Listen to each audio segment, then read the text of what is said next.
Assalamualaikum warahmatullahi wabarakatuh. Perkenalkan, nama saya Mutiara Ma'arani. Saya dari kelas 11 IPA 2. Pada kesempatan kali ini, saya akan menjelaskan sistem pencernaan makanan pada manusia. Apa sih itu pencernaan? Pencernaan adalah proses di mana pemecahan makanan yang dalamnya terdapat nutrisi, sehingga nutrisi tersebut dapat diserap oleh darah dan dapat diserap oleh sel darah dan juga dapat diedarkan ke seluruh tubuh. Nah, sistem pencernaan makanan meliputi 3 bagian. Yang pertama ada organ pencernaan. Organ pencernaan dibagi menjadi 6.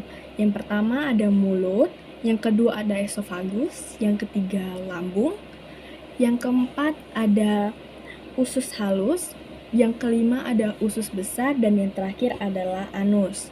Lalu juga ada kelenjar pencernaan. Kelenjar pencernaan dibagi menjadi 4. Yang pertama ada kelenjar ludah, yang kedua ada lambung, yang ketiga ada pankreas, dan yang keempat adalah hati dan kantung empedu. Nah, ada juga nih gangguan-gangguan yang dapat mengganggu sistem pencernaan kita. Di sini ada 5 gangguan yang dapat menyerang sistem pencernaan kita. Yang pertama ada sembelit. Sembelit itu terjadi ketika seseorang kesulitan buang air besar. Lalu yang kedua ada yang namanya diare. Diare itu ketika seseorang sedang buang air besar tetapi tinja yang dikeluarkan terlalu encer daripada biasanya. Yang ketiga ada yang namanya gastritis. Gastritis itu adalah peradangan pada selaput lendir yang melapisi lambung. Yang ketiga adalah sirosis. Sirosis adalah kerusakan pada jaringan hati. Dan yang terakhir ada kanker usus besar. Setelah itu kita membahas nutrisi-nutrisi yang baik bagi pencernaan kita. Dibagi menjadi 2, yaitu organik dan anorganik. Yang organik terdapat 4. Yang pertama ada karbohidrat, protein, lemak, dan vitamin. Lalu ada yang anorganik. Anorganik cuma 1, yaitu mineral. Ada juga nih teknologi pengolahan pangan dan keamanan pangan. Yang pertama ada teknologi pangan. Teknologi pangan dibagi menjadi 2, yaitu teknologi pangan primer dan teknologi pangan sekunder. Nah, ada juga nih keamanan pangan. Apa saja sih yang bisa dilakukan untuk membuat makanan-makanan itu tetap aman, pangan-pangan itu tetap aman?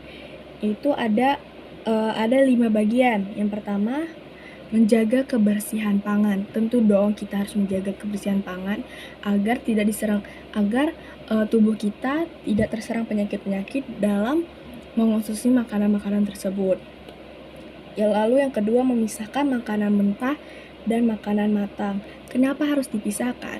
Biasanya makanan-makanan mentah itu lebih banyak bakteri-bakteri jahat ketimbang makanan-makanan yang udah matang, karena biasanya makanan-makanan yang matang itu sudah melalui proses pemasakan yang dimana dapat membunuh bakteri-bakteri jahat yang terdapat pada makanan yang mentah.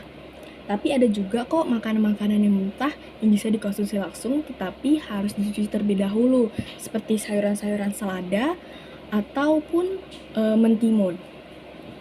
Lalu yang ketiga ada memasak dengan suhu yang tepat. Nah, kenapa kita harus memasak dengan suhu yang tepat? Ketika kita memasak dengan suhu yang terlalu tinggi, makanan pangan itu kan ada manfaatnya bagi tubuh kita. Nah, kalau kita memasaknya terlalu tinggi, bakteri-bakteri yang baik di dalam makanan tersebut dan di dalam pangan tersebut dapat terbunuh juga, seperti bakteri-bakteri jahat, sehingga kita harus memasak dengan suhu yang tepat. Yang keempat ada menyimpan makanan dengan tepat. Contohnya daging-dagingan. Daging-daging kalau misalnya mau tahan seminggu, seharusnya ditaruh di tempat yang dingin seperti freezer. Kalau kita taruh di suhu ruang seminggu kemudian, pasti daging-daging itu bakal busuk. Dan yang terakhir adalah menggunakan air dan bahan yang aman. Nah, biasanya kan kalau kita mau masak nih, biasanya kita kan nyuci makanan tersebut dulu kan, cuci pangan itu tersebut dulu kan, dicuci dulu bersih baru dimasak, menggunakan air juga, dan menggunakan bahan-bahan yang aman bagi tubuh kita. Sekian presentasi dari saya. Apabila ada salah kata mohon maaf. Wabillahi taufiq wal hidayah. Wassalamualaikum warahmatullahi wabarakatuh. Sampai jumpa di video berikutnya.